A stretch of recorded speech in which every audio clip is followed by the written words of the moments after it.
17 छात्रों को सस्पेंड कर दिया गया है और वो 17 छात्र ऐसे हैं कि वो अब कैंपस में जा ही नहीं सकते और उनमें से कुछ छात्र हैं जो इस वक्त कैंपस में जा सकते हैं और वो देखिए एक पार्क में आके यहाँ पे हमसे बात कर रहे हैं क्योंकि वो कॉलेज में जा सकते हैं। हमारे सबसे पहले आपका क्या नाम है? सखी मेरा नाम है। मैं जामिया में बैचलर्स कर रही हूँ, फाइनल ईयर की स्टूडेंट हूँ। जी, क्या हुआ था आपके साथ जो किस बिना पे आपको सस्पेंड किया गया? तो अगर आपको एक क्रोनोलॉजी में समझाया जाए तो हमारे यहाँ जामिया में हर साल एक 15 दिसंबर को जो दिल्ली पुलिस ने जामिया के अंदर घुस के छात्रों पे हमला किया था उसको याद करते हुए एक ब्लैक डे, एक रेजिस्टेंस डे की तरह हम से याद करते हैं और उसको ही हमने इस 15 दिसंबर को अभी रिसेंटली याद किया था। उस 15 दिसंबर के बाद 4 हमारे ऐसे साथी हैं जिन पे शो कॉज नोटिस आया था और डिसिप्लिनरी कमेटी बैठी थी। उसके खिलाफ हमने 10 फरवरी से एक हमने धरना प्रदर्शन कैंपस के अंदर सेंट्रल कैंटीन पे शुरू किया था और हम वहाँ 3 दिन लगातार बैठ पाए थे।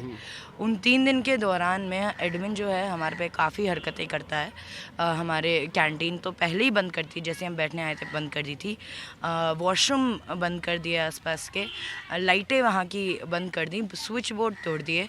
आगे आने वाले दिनों में एचओडी की तरफ से हमारे घरों पे कॉल गए, हमारे पेरेंट्स को थ्रेटन किया गया, कहा गया आप अपने बच्चों को समझाइए, ये समय नहीं है, ये ना करें, पढ़ें। हम ये भी बताना चाहूँगी कि हम सब लोग बारी बारी से अपना जब क्लास का टाइम होता है क्लास लेने जा रहे थे। ऐसा नहीं है हम कोई एकेडमिक डिस्टर्ब कर रहे थे, हम सब अपनी क्लासें ले रहे थे और जैसे ख़त्म होती है हम धरना साइड पे आके बैठ रहे थे। हमारे पुलिस के द्वारा हमारे घरों पे कॉल पहुंचाया गया और उसके बाद आते आते हमारे यहाँ पे 13 तारीख को 12 तारीख को रात में मतलब तीसरे दिन की रात में हमारे ईमेल पे हम 7 बच्चों के सस्पेंशन लेटर आता है और जो धरना प्रदर्शन पे सब होते हैं वहाँ प्रेजेंट रात में उनको सुबह 5 बजे तक सबको डिटेन कर लिया जाता है। वहाँ बुरी तरीके से उन्हें घसीट के बाहर निकाला जाता है कैंपस से और दिल्ली पुलिस को सौंप दिया जाता है। हमें कुछ पता नहीं चलता है कि वो छात्र किधर हैं, कितने घंटे वो गायब रहते हैं, हमें कोई जानकारी नहीं रहती है। हमें पता चलता है बहुत टाइम बाद पता चलता है कि 3 अलग अलग जगह ले जाए गए उन्हें और वहाँ उनके साथ बहुत बदसलूकी करी है। जितने छात्र जिन पे नहीं आया था तब तक सस्पेंशन, जो डिटेन हुए थे उन पे भी सस्पेंशन आ जाता है। इस समय टोटल 17 बच्चों पे जामिया के सस्पेंशन है और उसके आगे आते हुए हमारा जो पर्सनल डिटेल है जामिया पब्लिक कर देता है और हमारे गेट्स पे लगा देता है। हमारे उसके अंदर डिटेल होती है, हमारी तस्वीर होती है, हमारा department, student ID, email address, personal address, गांव का नाम, ये सारी चीज़ें होती हैं। ये सब वो पब्लिक कर देते हैं हमारी प्राइवेट डिटेल्स को। और ऐसा नहीं है कि ये सब जो चल रहा है ये पहली बार हो रहा है, लगातार जामिया ऐसा करता है। इसका हमारा सबसे बड़ा जो जड़ है इस चीज़ का वो एक ऑफिस मेमोरेंडम है जो 29 अगस्त 2022 में आया था और वो हमें प्रोहिबिट करता है कोई भी गैदरिंग करने से, कोई भी प्रोटेस्ट करने से और या कोई भी आवाज़ उठाने से, कोई रीडिंग सर्कल करने से या कहीं पे कोई भी गैदर करने से। तो उसके खिलाफ और जो हमारे साथियों पे शो कॉज नोटिस और डिसिप्लिन कमेटी बैठी थी उसके खिलाफ हम लोग प्रोटेस्ट कर रहे थे और हमारे साथ ये सारी चीज़ें हुई। बिल्कुल। वही, आपका क्या नाम है? शाहजहान जी, एक आरोपी लग रहा है आप लोगों के छात्रों पे भी कि आपने तोड़फोड़ भी की थी, ये भी एक आरोप जी। था। जो सस्पेंशन लेटर में भी मेंशन है कि हमने मुहिबुल हसन ब्लॉक में तोड़फोड़ की है अपेरेंटली, लेकिन हम बोलते हैं एडमिनिस्ट्रेशन को आप सीसीटीवी दिखाइए। जहाँ पर प्रोटेस्ट मंच जहाँ पर था, धरना मंच जहाँ पर था, वो है सेंट्रल कैंटीन में, जहाँ से मुहिबुल हसन ब्लॉक के 700 मीटर दूर के दायरे में। और आप एडमिनिस्ट्रेशन को हम बोलते हैं कि आप सीसीटीवी दिखाइए कि धरना मंच से एक भी अगर साथी हमारे, एक भी स्टूडेंट वहाँ पर प्रेजेंट हुए हैं, क्योंकि हम प्रेजेंट नहीं थे। हर वक्त हम आपको पिक्चर्स दिखा सकते हैं कि हम जितने क्लास करने के बाद हम धरना मंच पे आए थे जो गेट नंबर 7 में है, जो मुहिबुल हसन ब्लॉक जहाँ पर तोड़फोड़ हुई है उससे 700 मीटर दूर है। हम कोई भी एक भी वहाँ पर मौजूद नहीं थे और उस एलिगेशन पर हमें सस्पेंशन मिला है। बिल्कुल। आपने क्या आपने प्रशासन को कुछ अल्टीमेटम 48 घंटे के थे, क्या है वो चीज़? और क्योंकि अभी तक आप नहीं जा पा रहे, अगर वो 48 घंटे तक क्या चीज़? जामिया के कुछ स्टूडेंट्स गए थे DSW से बात करने के लिए डेलीगेशन लेकर, बट हमें एक टाइम दिया गया 48 आवर्स का जो अभी कंप्लीट हुआ नहीं है। तो मुझे तो कोई उम्मीद नहीं लग रही है। जिस तरह से उन लोगों ने हम पे अटैक किया, हमें डिटेन कर लिया गया, उसके बाद हमें सस्पेंशन लेटर मिलता है 13th के शाम को, जो कि बैकडेट का होता है। मतलब ये एक स्ट्रैटेजी उनकी है जिस मतलब तरह अगर वो उन्होंने मान लीजिए आपको सस्पेंशन लेटर एक तरीके से नहीं रिवॉक किया, आप फिर आप क्या करेंगे आप, क्योंकि आप एंट्री तो आपकी हो नहीं पाएगी, स्टडी से रिलेटेड क्या कर पाएंगे? हम बस लड़ाई कर सकते हैं जामिया एडमिनिस्ट्रेशन के खिलाफ, क्योंकि हम पे झूठे इल्ज़ाम लगाए जा रहे हैं। 7 नंबर पे जो प्रोटेस्ट चल रहा था उसका 8 नंबर में जो वायलेंस हुआ उससे कोई लेना देना नहीं है।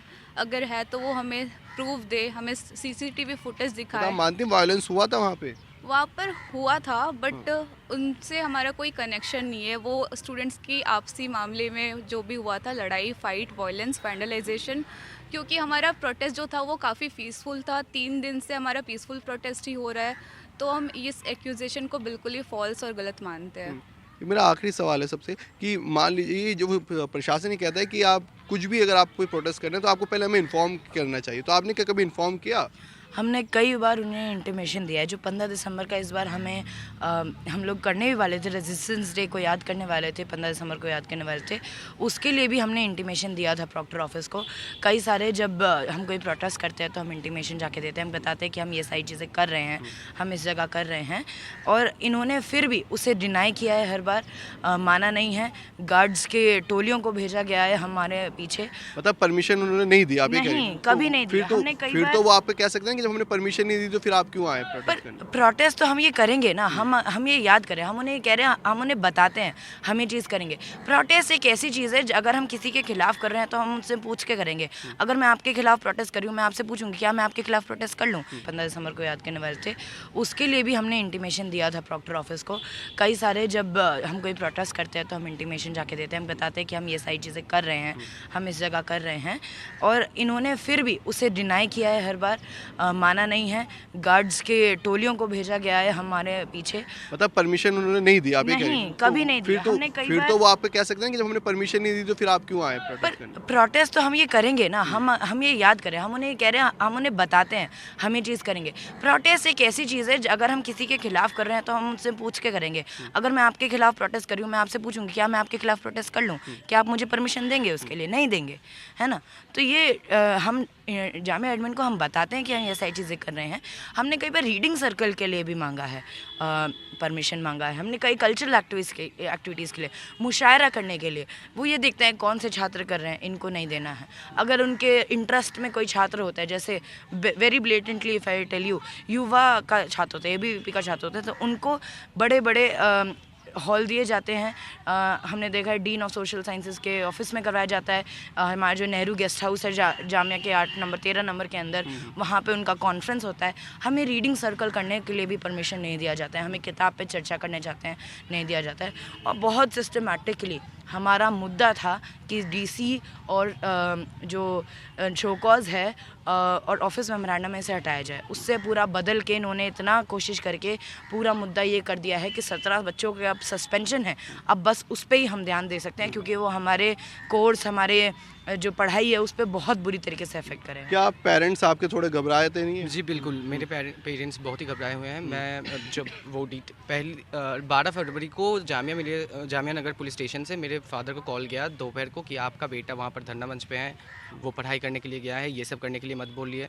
तो मेरे फादर, जाहिर सी बात है, वो उनको पुलिस ऑफिसर से कॉल आया है, थाने से कॉल आ रहा है, वो डर गए। उसके बाद थाना रुका नहीं, जामिया एडमिनिस्ट्रेशन भी रुका नहीं। शाम को फिर से कॉल जाता है मेरे फादर के पास कि आपका बेटा अभी भी वहाँ से हटा नहीं, उनको बोलो अभी हटने के लिए, ये प्रोटेस्ट मत करे, ना करे, ये सब बहुत, वो दिल्ली है, मैं बंगाल से आता हूँ, 1500 किलोमीटर दूर से मैं यहाँ पर आता हूँ, मैं अकेला हूँ, मेरे साथ यहाँ पर दोस्तों के सिवा कोई नहीं है, और मेरे फैमिली, जाहिर सी बात है, वो घबराएंगे। सेकेंड वाक़या मैं बताता हूँ आपको। जब वो गेट के सामने हमारे सारे डिटेल्स वहाँ पर पेस्ट हुए थे, तो मेरे फादर का नंबर वहाँ पर पेस्ट हुआ था मेरे साथ, मेरे नाम, मेरा डिटेल्स, मेरा ईमेल आईडी, ये सब तो था ही। मेरा 3 साल पुराना पिक्चर जो किसी के पास हो नहीं सकता सिवाय जामिया एडमिनिस्ट्रेशन के पास, जब मेरा बाल लंबा हुआ करता था, तो वहाँ पर मेरे फादर का भी नंबर गया, और वहाँ से उस नंबर लेकर 7-8 बच्चे ने मेरे फादर को कॉल किया, परेशान किया कि आपको पता है आपका बेटे का नंबर यहाँ पर है, उसने ये मतलब किया आपकी है, प्राइवेसी जो एक वो बिल्कुल ब्रीच किया है एडमिनिस्ट्रेशन ने, बिल्कुल वो प्राइवेसी ब्रीच किया। अब एडमिनिस्ट्रेशन बोल रहा है कि कोई एंटी सोशल ग्रुप ने आकर ये डिटेल्स वहाँ पर लगा दिया है, जो ज़रा असल झूठ है। ये काम एडमिनिस्ट्रेशन के सिवाय कोई नहीं कर सकता। मेरा 3 साल पुराना फ़ोटो, मेरे फादर का नंबर, मेरा गांव, मेरा शहर, मेरा ज़िला, ये सब एडमिनिस्ट्रेशन के सिवाय और किसी के पास नहीं हो सकता है। ये एडमिनिस्ट्रेशन क्या अब आपका नेक्स्ट कदम क्या होगा अब इसमें? हमारा नेक्स्ट स्टेप ये है कि हम इस चीज़ को यूनाइटेडली लड़ाई करें, आगे लेके चले इस मूवमेंट को, क्योंकि हम पे जो भी एलिगेशंस लग रही है वो सरासर झूठ है। और जामिया एडमिनिस्ट्रेशन को हमारी आवाज़ सुननी पड़ेगी। वो जिस तरह से हमारे वॉइसेस को सप्रेस करना चाह रहे हैं, हम ये होने नहीं देंगे। और इस लड़ाई नहीं, को अगर वो एक ऑफर देते हैं कि अब आप आगे से कोई ऐसा प्रोटेस्ट ना करें, हम आपका सस्पेंशन वापस करते हैं, तो आप लोग करेंगे वापस, सॉरी मांगेंगे? नहीं, बिल्कुल भी नहीं। जब तक वो ऑफिस मेमोरेंडम को वापस नहीं लेते, हमें एक डेमोक्रेटिक स्पेस नहीं देते हमारी आवाज़ को उठाने के लिए, तब तक ये लड़ाई चलती रहेगी। बिल्कुल। तो सुना आपने, ये वो छात्र हैं जो इस वक्त में जामिया से सस्पेंड कर दिए गए हैं, लेकिन अब देखना होगा, इन लोगों के पास 48 घंटे का टाइम दिया गया था कि 48 घंटे के बाद आपका सस्पेंशन शायद वापस हो। अब ये देखना होगा कि क्या इन छात्रों का जो 17 छात्र है सस्पेंशन वापस हो पाता है, क्या जामिया मिलिया प्रशासन आगे की कार्रवाई करता है। जामिया से मैं अली अब्बास नकवी, NDTV के लिए।